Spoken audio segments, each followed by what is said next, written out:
Պարոն Բաղդասարյան, օրվա խորհրդի հետ կապված ըստ էության կարող ենք արձանագրել, որ հայ ժողովուրդը մոտ 2 անգամ ապրել է ցեղասպանության այս դառը զգացումը։ 2 անգամ չէ, շատ անգամ։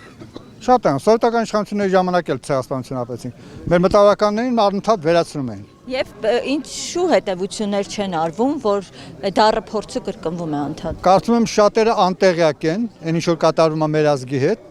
չգիտեն մեր պատմությունը, ու նաև շատերը կամարանքով են վերաբերվում։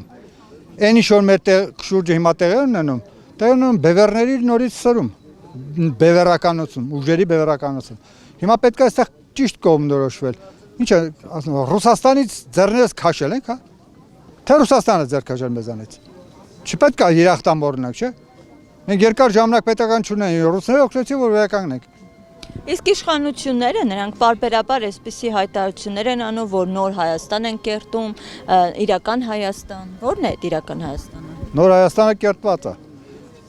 1918-ից 20 թվականների հանրապետությունն է դա, երկրորդը 1920 թվականից մինչև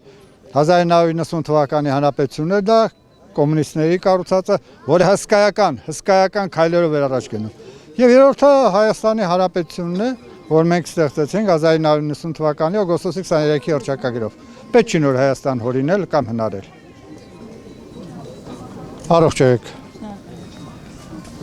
Ես եմ շնորհակալ, կներեք։